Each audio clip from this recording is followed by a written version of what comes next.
Welcome to the Christmas edition of Ag Marketing IQ in Depth. Today we're chatting with Matthew Kruse, who farms in the U.S. and in Brazil. Welcome, Matthew, and tell us a little bit about how you came to farm in both areas and how that works for you. Well, I grew up in Northwest Iowa, so pretty on a farm, so pretty traditional upbringing there. Right out of college, I had the opportunity to move to Brazil and co-founded an investment group that bought farmland in Brazil. And so I have Brazilian citizenship. I speak Portuguese. I've lived here for the better part of 14 years. And now I go back and forth, and I try and time it so as soon as it gets cold in the U.S., I skip town and head down here, so I'm here for almost 2.5, 3 months on this trip, and so I'll come back in time for the Commodity Classic at the end of February. Nice. Well, we look forward to seeing you in San Antonio. You'll be going from warm weather in Brazil to hopefully still warm in San Antonio. Got to ease back into it a little bit, right? Not quite ready for Iowa. Yeah. So as you're sitting there doing both of these farms and you've got Commstock investments in the global ag picture right now, you're in the catbird seat to tell us about what's going on in Brazil and how that's impacting U.S. farmers. So what's your headlines? What are you seeing right now? Well, I mean, their crop is off to a really good start. I honestly, like a couple months ago, they were projecting new record acres, expanding over 3%, which I didn't think they were going to expand that much. And I'm still a little bit skeptical because we're obviously in a bottom cycle right now. We don't have very good grain markets. They aren't helping us out, and yet Brazil is continuing to expand, and I think it's getting to the point where they're over expanding, and they need to slow things down a little bit.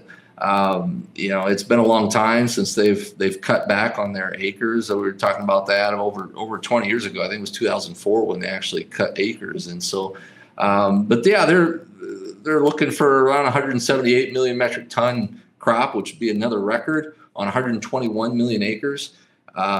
They're projecting like a 54 bushel per acre national average, which I thought, I was very skeptical of that a couple months ago, but so far it's looking like it's really possible, to be honest. Like the rainfall started out a little bit slow, as it does in La Nina years, but in the last month, like it's been raining really well everywhere. And I know in this. I was at the farm here last Friday.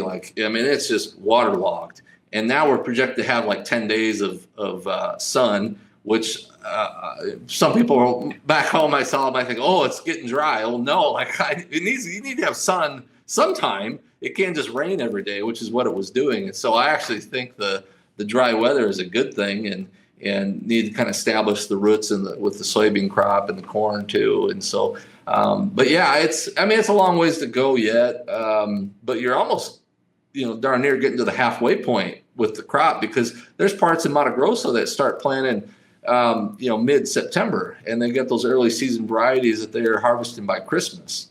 And so you're going to start to see reports of harvest, very small amounts, but, early harvest here by the end of the year. And then it picks up through the month of January and February. But yeah, so far it's looking like a really good crop, unfortunately. And the market really has been focused more on the trade deal with China. I would say over-focused or hyper-focused, and didn't seem to care about anything else. And I think, now that it's looking like China's going to buy those 12 million metric tons, they're getting close, right? And so that's why you saw initially the market take off. And it was during the government shutdown. We didn't really have the information at the time. But now we found out that we had these record longs in the managed money, and so you get to where everybody's sitting on one side of the ship, and then there isn't any more buyers coming in. Now we're seeing the opposite of that, where everyone's getting out and short selling, and now the market is going extreme to the other way, and so we've kind of given up $1 here in the market, but. I don't know, getting past what China is buying from the United States, I still think that we're in a situation of oversupply in the global market, especially if, Brazil can get close to 180 million metric tons with their crop. I mean, they're going to export 112 million metric tons of that. Brazil is cheaper. They have I think if they meet their minimum requirements in that trade deal, then they're just going to kind of appease President Trump, then they're going to go right back to buying Brazil's crop. That's my guess at this point of my expectations. And so, because Brazil's crop is it's very competitive, and so they're just going to start buying up as much as they can of that. But and that's all going to hit it's late January, February. I mean, you basically we have about a month here of where we maybe have a better chances of controlling the global export market, and then after that, Brazil's crop is just going to flood everything. So that's where we're at. Yeah. But when China goes to buy in Brazil, or when anybody goes to buy in Brazil instead of us, and prices drop again, you've said before, that's not good for anybody. And it's hurting farmers in Brazil too. And Brazil feels like they're kind of in the go-go years that we had in the late 70s, early 80s. And that wasn't good for us either. So where do you see this going? Well, I know the farmers in the short term, they like to plant more corn. It seems like they're more successful. It seems like even on our own farm, you can see an upline trend in yields over the years in corn, but less so in soybeans. It just doesn't seem like we get the yield bump in the soybeans as much. But nevertheless, I mean, I hope that growers continue to maintain those soybean acres, because it still applies pressure to Brazil and slows their growth. And maybe it's not going to slow it to zero, but I think if it's hard for us, it's hard for them. And I also think agronomically, long term, there's good reasons to keep soybeans in the crop rotation. I'm 2/3 corn, 1/3 beans on our farm in Iowa, and pretty much I try and keep that rotation no matter what, because I've seen in the past in dry years on corn that the corn on beans, gave you another 40 bushels an acre, just keeping it in the rotation. We've seen that a lot in dry years. And I know rootworm is a problem in our area, especially in those corn on corn. So I know people feel like in the short term that the risk return ratios are better on corn, and that's probably is true, but a lot of that's because, if you can keep soybeans in the mix, and you never know, right? We can get some pop in the market. So I think you got to kind of, look at a long-term lens, right? That it still makes sense to keep the beans in the rotation. And, I always cringe when we say, oh, the USDA says we're going to pull back on our soybean acres, because I just feel like that just means we're ceding those acres to Brazil. Because if we pull back 3 million acres or 2 million acres or 5 million acres, they're just going to plant that much more next year. And we're just kind of ceding that market share to them. And so I know it's tough, but I guess that's what I would hope to see or like to see, I guess, from U.S. growers. Sure. And it kind of goes too, doesn't it, to our break evens. Your production costs are higher when you're going corn on corn. Your yields, there's, even with all of our new seed varieties, we've done amazing things. But when you have to put more money into a crop, that risk return comes down, and your per bushel cost goes up. So looking at those break evens. That's right. Yeah. I mean, your nitrogen costs go up, and you don't get that nitrogen credit from the soybeans. And of course, nitrogen costs have exploded compared to last year. And so that's I was just running the numbers yesterday on the farm for next year. And the biggest increase by far is fertilizer. You can expect some increase from seed and other things, but it's the fertilizer that's going to kill us next year. And so, yeah, I feel like you're saving some money by being able to rotate with soybeans. Sure. And then, so looking down at Brazil, their costs are lower to produce, but they're selling at lower prices to compete with us.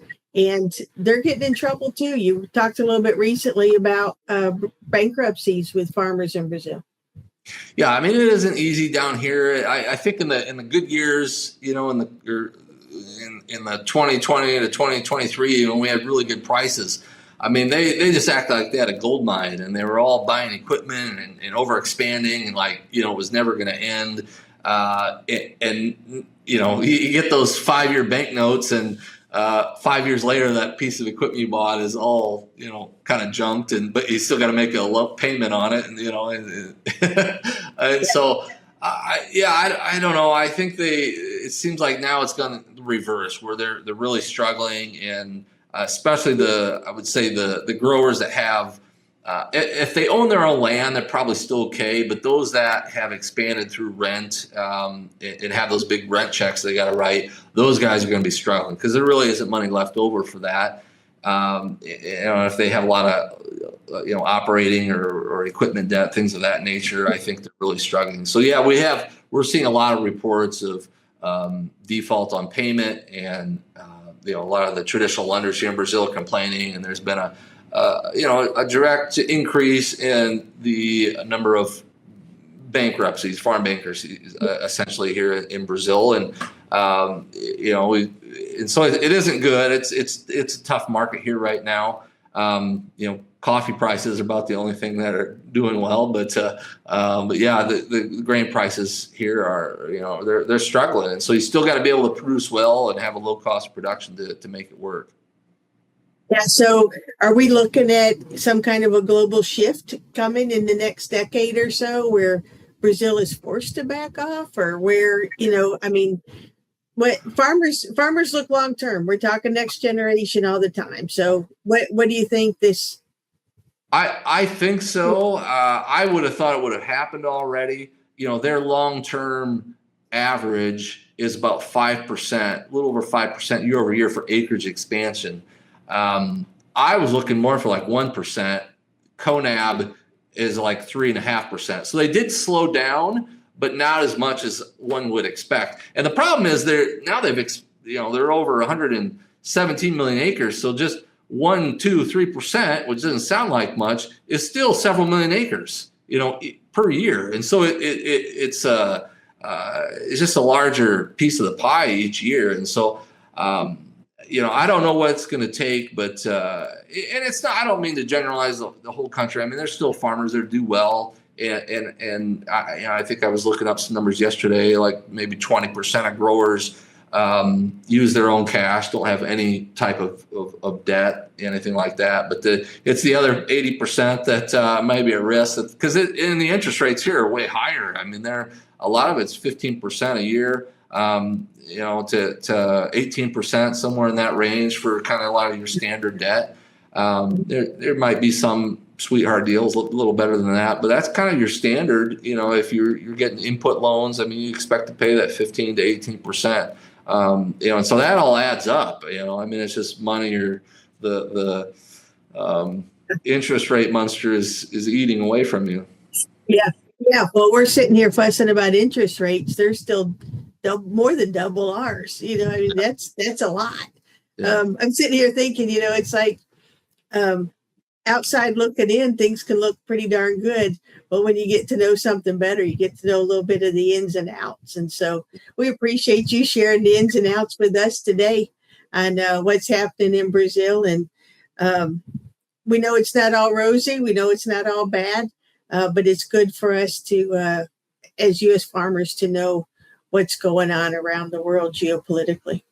Yeah. And it's probably not too different from the U.S. I mean, there's your large growers that are maybe continue to consolidate and expand. And then there's a lot of the small and mid-sized ones that are struggling a little bit more. But it's all relative. By small and mid-sized growers, might still be 5,000 acres or 10,000 acres, those little rinky-dink operations, But there's some of those mega growers that continue to expand and seem to grow no matter what. But they probably have better access to capital markets than some of the smaller growers do, and cheaper input costs, things of that nature, just for their volume of scale and things like that. But yeah.